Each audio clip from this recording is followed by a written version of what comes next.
que estão aí ouvindo. Vamos orar para continuarmos o nosso estudo que estamos fazendo com as mulheres.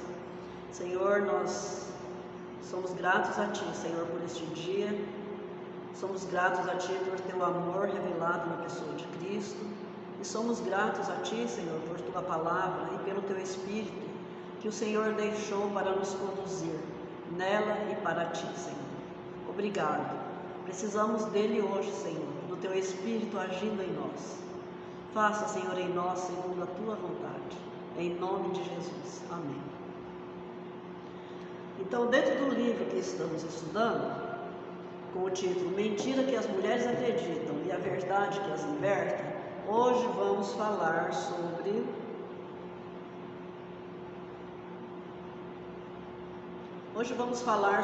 a mentira que Satanás nos conta de que meu marido deve me servir, né? Bastante agradável ser servido, né? Mas a gente vai ver aqui nesse estudo de hoje que para o Senhor a coisa é bem ao contrário. Então, nas 2 últimas décadas, surgiu um movimento significativo desafiando os homens a se tornar homens de Deus, a amar suas esposas e seus filhos e a expressar esse amor por meio do sacrifício e do serviço. Então, que animador foi ver Deus avivando homens e transformando seus corações com respeito a Ele e a seus lares. No entanto, em meio a essa ênfase, nós mulheres precisamos ter cuidado para não perder de vista os principais papéis que Deus nos deu para cumprir. Então, no mundo evangélico de hoje, é politicamente correto desafiar os homens a ir para casa e servir as esposas.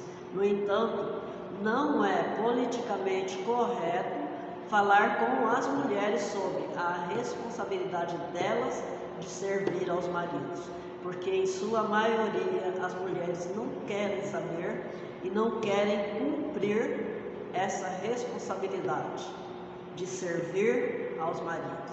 Então, a verdade é que Deus não fez o homem para ser um ajudante da mulher. Ele fez a mulher para ser uma ajudante do homem. Vamos ler Gênesis 2:18.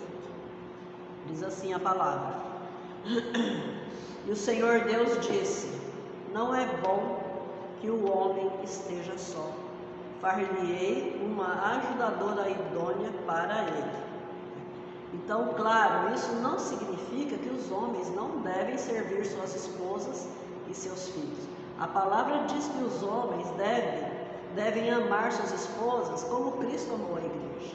Então, se os homens devem amar suas esposas como Cristo amou a igreja, devem ter o desejo de dar a vida e de se tornar servos, assim como Cristo fez por sua noiva, pela igreja.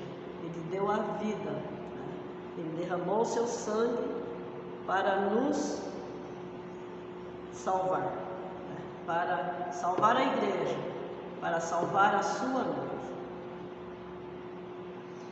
Certo? Então, dentro, né, desse contexto, nós vamos dar continuidade aqui, né, falando sobre essa questão, que se nós, como mulheres, nos concentrarmos naquilo que merecemos, em nossos direitos, ou no que os homens devem fazer por nós, nos tornaremos vulneráveis à mágoa e ao ressentimento, quando nossas expectativas não forem atendidas.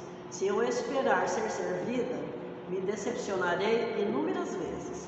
Se buscar servir aos outros sem esperar nada em troca, nunca ficaremos frustradas.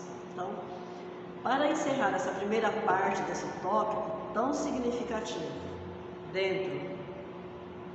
dentro do que concerne ao casamento, nós vamos ler João 13, alguns versos aqui de João. Nós vamos ler João 13, verso 3, 4, 5, 12 ao 17.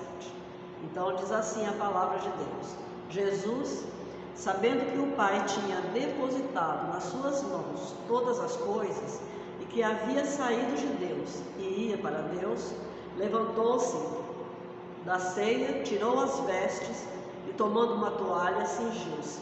Depois, deitou água numa bacia e começou a lavar os pés aos discípulos.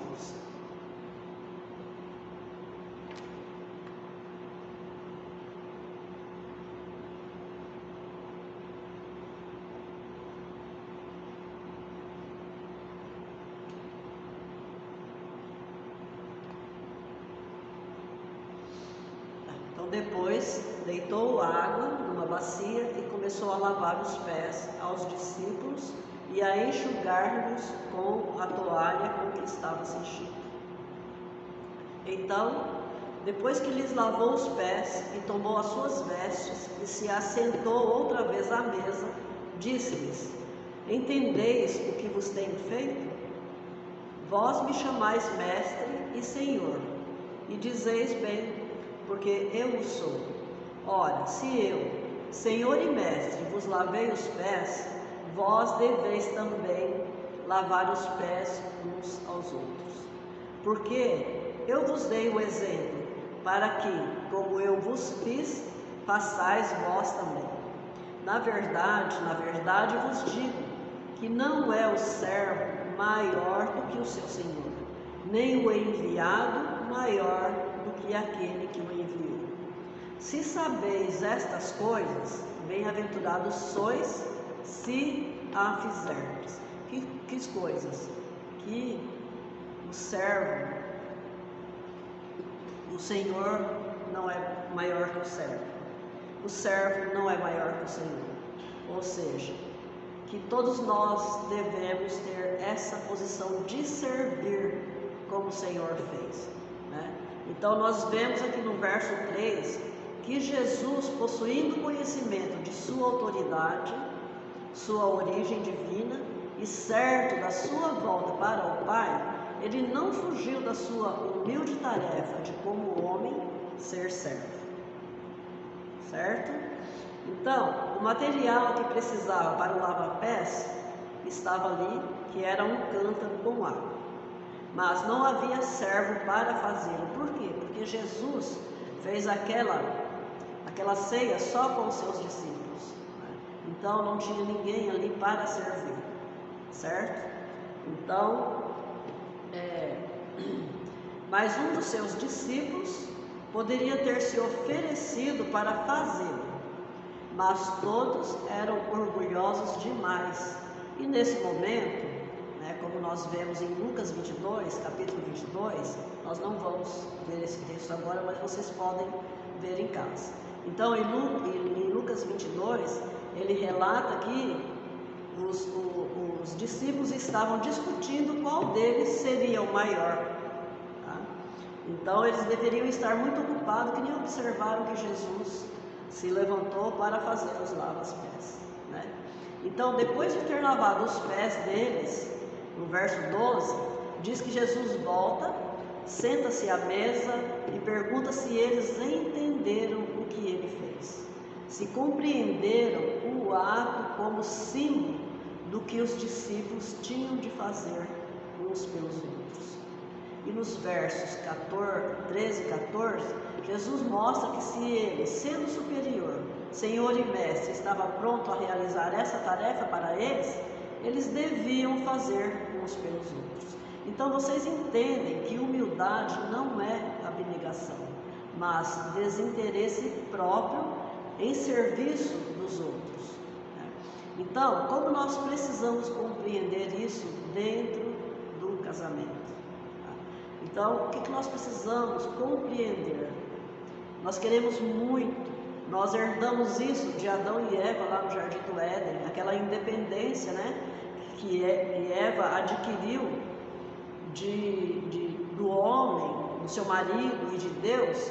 Ela trouxe isso para dentro de nós.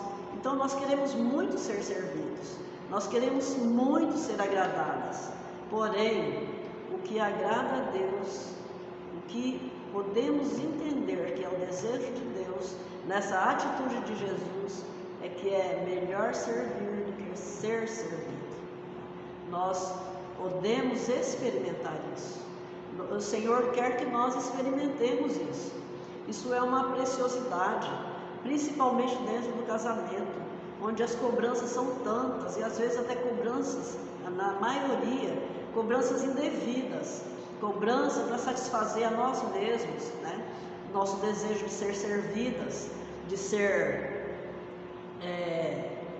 ajudadas, de ser consideradas, e nós deixamos de olhar que nós fomos feitas pelo Senhor para sermos ajudadoras, para servirmos ao próximo, servirmos principalmente a nossa família, porque muitas vezes também nós somos muito bons para servir ao próximo, mas a nossa família nós somos uma negação.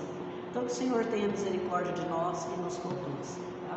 No próximo estudo nós vamos falar da alegria de servir o nosso esposo. Tá? Vamos orar? Senhor, nós te agradecemos e te louvamos e entregamos tudo que falamos aqui diante do teu altar.